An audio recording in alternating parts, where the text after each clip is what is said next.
Hello friends, મારી channel પર આપ સૌનું સ્વાગત છે। આજે આપણે ગોળના અડદિયા બનાવશું, પાયા વગર, ચાસણી વગર છૂટો અડદિયો કેવી રીતે રાખવો અને સાથે સાથે હૂબહૂ માર્કેટ જેવા જ અડદિયા કેવી રીતે બનાવવા તેની જોઈએ રેસીપી। ખરેખર આપ સૌને રેસીપી પસંદ આવે છે તો લાઈક શેર સબસ્ક્રાઈબ દિલથી કરશો। આજે આપણે અડદિયો બનાવીશું, ગોળનો અડદિયો બનાવવાનો છે। સામગ્રીની અંદર આપણે અહીંયા મેં 400 ગ્રામ જેવો અડદનો લોટ લીધો છે। આ અડદનો લોટ છે ને એ આપણે એક મોટા વાસણમાં મૂકી દઈએ। આ 400 ગ્રામ છે, આ હું તૈયાર લાવી છું, ઘરે દળાવેલો નથી, સ્પેશિયલ જે અડદિયાનો લોટ માર્કેટમાં કરિયાણાની શોપ પર મળે છે એ છે। સામગ્રીની વાત કરીશું તો સામગ્રી બહુ સરસ છે। મને અહીંયા આપણે 100 ગ્રામ જેટલા મેં પીપરી મૂળ અને ગંઠોડાનો પાવડર, સૂંઠ પાવડર અમે 50 ગ્રામ લીધો છે। અડદિયાનો મસાલો આપણે લઈશું 50 ગ્રામ જેટલો અને સાથે સાથે આપણે અહીંયા 32 કાટલું લેવાનું છે। આ 4 વસ્તુ મેઇન અડદિયાનો જે લોટ હોય એમાં લેવાની। 400 ગ્રામ હોય એટલે આટલી વસ્તુ લેવાની। સામે આપણે જોશે 400 ગ્રામ જેટલું ઘી અને 50 ગ્રામ જેટલું દૂધ દાબો દેવા માટે। પરંતુ આ બધું ઘી દાબો દેવાનું નથી, દાબો દેવા માટે આપણે ઘીને થોડું અને ઓછું લેવાનું। પરંતુ હવે અહીંયા બીજી વસ્તુ લેવાની છે એ છે ગોળ। સાથે મેં અહીંયા 400 ગ્રામ જેટલો ગોળ લીધો છે। ગોળનો આપણે અડદિયો બનાવવાનો છે એટલે, અને સાથે એલાયચી અને જાયફળનો આપણે મિક્સરમાં પાવડર બનાવી લઈશું અને અડધી વાટકી જેટલા મિક્સ ડ્રાયફ્રૂટ, કાજુ, બદામ અને પિસ્તા લેવાની છું। તો હવે આપણે અહીંયા ધાબો દેવા માટેની પ્રોસેસ કરવાની છે। તો એમાં આપણે લઈશું થોડુંક અડધી વાટકી જેટલું દૂધ અને નવશેકું ગરમ કરવાનું આપણે 4 થી 5 ચમચી જેટલું ઘી અને આપણે સરસ મજાનો ધાબો દઈ દઈશું। તો હવે અહીંયા ધાબો દેવા માટે આપણે તૈયાર કરેલા જે મિશ્રણ છે એને આપણે ઉમેરવાનું છે। વધે તો રાખી મૂકવાનું, ગરમ છે થોડું।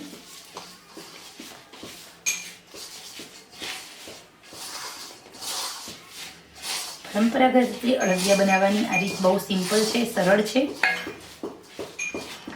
અત્યારે જે આપણો શિયાળો હોય ત્યારે ચોક્કસ તમારે મેથી, અડદિયા બધું ખાવું જ જોઈએ।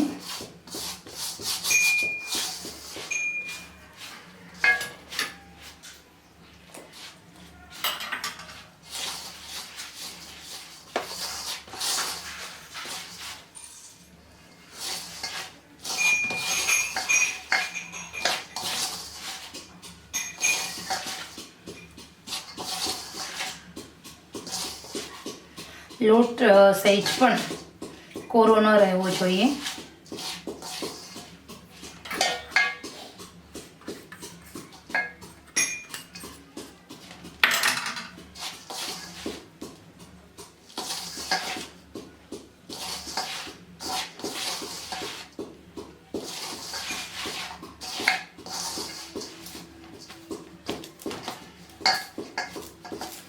હવે આ લોટને 10 થી 15 મિનિટ આમ જ રહેવા દેવાનો છે ધાબો દઈને। એ પછી આપણે લોટને ચાળવાનો નથી। લોટની એક સિક્રેટ ટિપ્સ છે, ચાળવાની ઝંઝટમાંથી તમે મુક્ત થઈ જશો અને ફટાફટ તમે અડદિયાને બનાવી શકશો। એની નવી એક ટ્રિક્સ તમને શેર કરી શકું। હવે આપણે જે ધાબો દીધેલો લોટ હોય એ લોટને આપણે ચાળવાનો નથી। આવી રીતે તમે સૌથી નાની મિક્સર જારમાં 2 આંટા ફેરવી લેશો એટલે એક પણ કણી નહીં રહે અને તમારો ટાઈમ પણ ઓછો વેસ્ટ થાય છે, બરાબર। બહુ સરસ મજાની ટિપ્સ છે। તમે મગજ બનાવતા હોય, સ્પેશિયલી તમે મોહનથાળ બનાવો છો, તમે જ્યારે ધાબા દઈને કોઈ પણ વસ્તુ બનાવો છો, બેસનના લાડુ, ત્યારે આ ટ્રિક્સ તમે ફોલો કરશો તો ખરેખર તમારે બહુ સરસ મજાના લાડુ, અડદિયા પાક છે, મોહનથાળ છે, બધું બને છે, તો તમારો ટાઈમ ઓછો વેસ્ટ થાય છે। આ એક સ્માર્ટ કિચનની ટિપ્સ છે। તો ચલો આપણે પહેલાં 2 થી 3 આંટા મિક્સરના ફેરવી લઈએ। તો અહીંયા હું તમને બતાવીશ, એકદમ સરસ મજાનો આપણો જે લોટ હોય છૂટો થઈ ગયો છે, દાણેદાર, કણીદાર બની ગયો છે, એક પણ ગઠ્ઠારિયા નથી અને ચાળવા કરતાં પણ વધારે સરસ સ્મૂથ આપણો આ લોટ બને છે। હવે કઢાઈ લેવાની છે। કઢાઈને થોડી આપણે ગરમ કરવા મૂકીશું, ત્યાર પછી આપણે એમાં ઘી ઉમેરી દઈએ। થોડું અમથું ઘી રાખી લેવાનું છે। હવે આપણે અહીંયા ગુંદરને તળી લેવાનો છે। અને 200 ગ્રામ જેટલો ગુંદર લીધો છે, એમાં દેશી 100 ગ્રામ જેટલો દેશી બાવળનો ગુંદર અને 100 ગ્રામ વ્હાઈટ ગુંદર, આ બંને ગુંદરને પહેલાં આપણે ઘીમાં તળી લેવાના છે।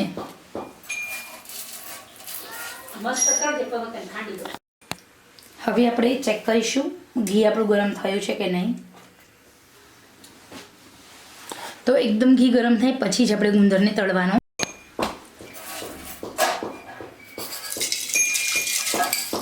હવે આપણે ગુંદરને તળી લેવાનો છે. કાચો ગુંદર ન રહે એનું આપણે ખાસ ધ્યાન રાખવાનું.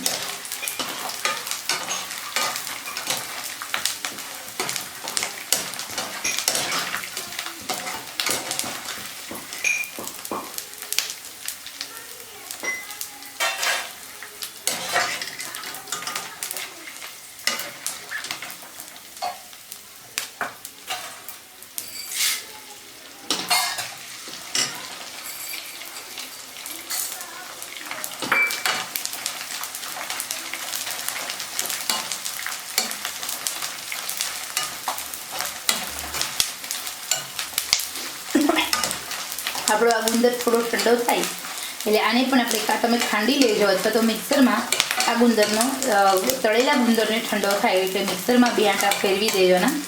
એટલે તમારે આમ જે ગુંદર હોય એને ખાંડવો ન પડે અને એકદમ સરસ મજાનો ગુંદરનો પાવડર બનીને રેડી થઈ જતો હોય છે.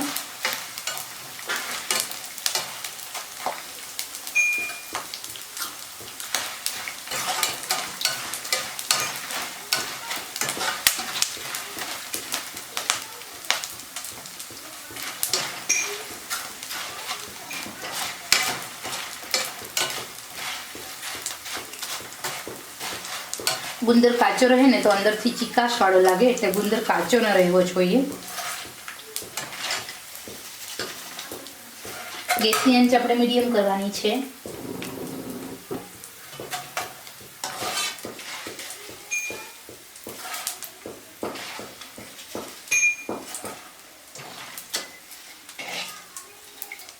અને હવે આપણે જે ઘી થોડું રાખ્યું હતું એ પણ આપણે ઉમેરી દેવાનું.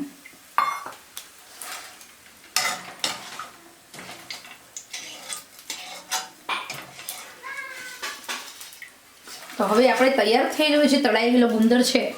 આ ગુંદર છે ને ઠંડો થાય એટલે મિક્સરમાં ક્રશ કરી લઈશું. આપણે 2 આંટા ફેરવી દઈશું અને આપણે જે હવે આપણે શેકી લેવાનું છે.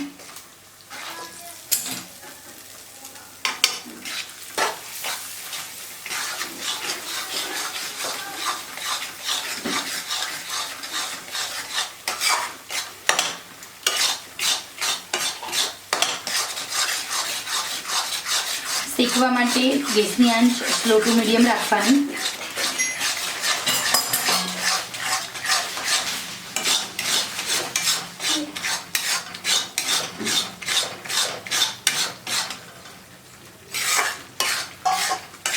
અને 6 થી 7 મિનિટ સુધી શેકવાનું. થોડો કલર બદલાઈ જાય, સુગંધ આવવા લાગી, લોટ શેકાઈને ઘી છોડવા લાગે અને લોટ થોડો ફૂલાયેલો લાગે, તમને જે લીધો હોય એના કરતાં થોડો વધારે લાગવા લાગે, ત્યાર પછી આપણે સ્ટેપ બાય સ્ટેપ બધી વસ્તુ ઉમેરતા જવાનું.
શેકાતા બહુ વાર નથી લાગતી લોટને.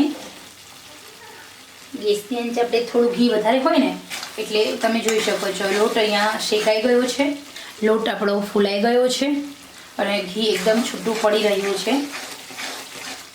કાચો અડદિયાનો લોટ ન રહેવો જોઈએ, અડદનો લોટ. હવે અહીંયા નાળિયેર સિવાય બધી જ વસ્તુ ઉમેરી દઉં છું. હું એક નાળિયેર નથી ઉમેરતી. હવે આપણે ગેસની આંચ બંધ થઈ ગઈ છે તો આપણે એને સ્લો કરીશું. એકદમ સ્લો કરવાની છે. આપણો લોટ એકદમ સરસ શેકાઈ ગયો છે, સુગંધ પણ આવી રહી છે.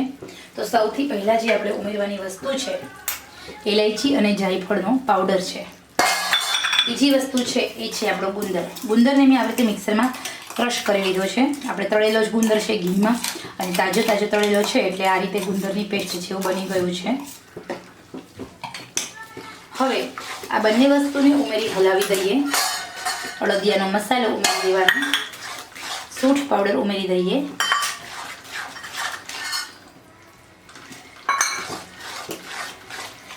પીપરી મૂળ અને ગંઠોડા પાવડર ઉમેરી દઈએ, અને થોડું આપણું જે 32 કાટલું છે એ ઉમેરી દઈશું.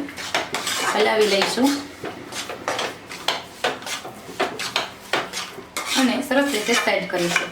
તો જે ઘરે તમે અળદિયો બનાવો છો, કાજુ બદામનો પાવડર ઉમેરી દેવાનો, પિસ્તાનો પાવડર છે એ ઉમેરી દેવાનો.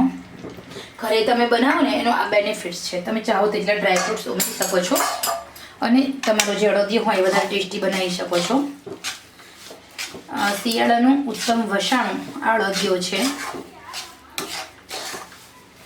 હવે અહીંયા આપણો જે અળદિયો હતો બહાર કરતાં પણ વધારે હેલ્ધી, પૌષ્ટિક એવો બની ગયો છે. તમે અહીંયા જોઈ શકો છો. હવે આપણે ગોળ ઉમેરવાનો છે. ગોળ કેવી રીતે ઉમેરવો એ પણ હું તમને જણાવીશ. પહેલાં આપણે આ બધી જ વસ્તુને સારી રીતે સેટ કરી લઈએ. એકવાર તમે મારી રીતે અળદિયો બનાવજો. તમે ખરેખર દિલથી કહો છો, બહારનું જે અળદિયો હોય એ તમે ભૂલી જશો. હવે આપણે ગોળ ઉમેરવાનો છે. તો હવે અહીંયા આપણે ગોળ એડ કરીશું. ગોળ હોય ને તમે તમારા ટેસ્ટ અકોર્ડિંગ વધારે ઓછો લઈ શકો છો. આવી રીતે ગોળને ઉમેરી દેવાનો અને ગોળને આપણે હલાવવાનો. અહીંયા તમારે પાયો લેવાની જરૂર નથી, ચાસણી લેવાની જરૂર નથી. માત્ર ને માત્ર આપણો આ ગોળ છે એ ઓગળે ત્યાં સુધી જ આપણે હલાવવાનો રહેશે.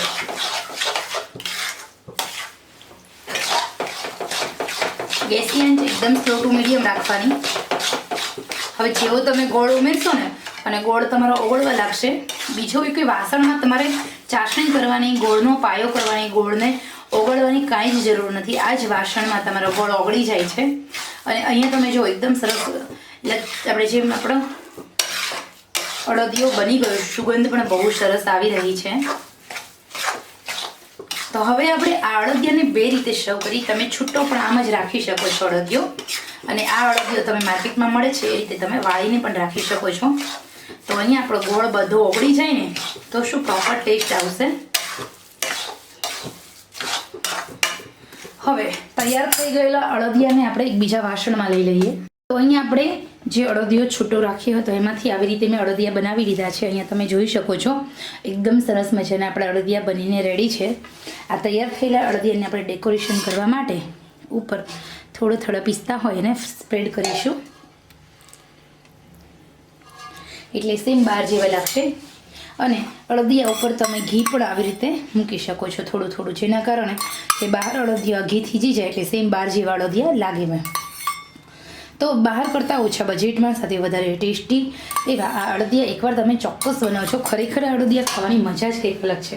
તો ખરેખર મિત્રો આપ સૌને મારી આ અળદિયો બનાવવાની રેસીપી કેવી લાગી છે તે ચોક્કસ મને કોમેન્ટ બોક્સમાં જરૂર જણાવજો.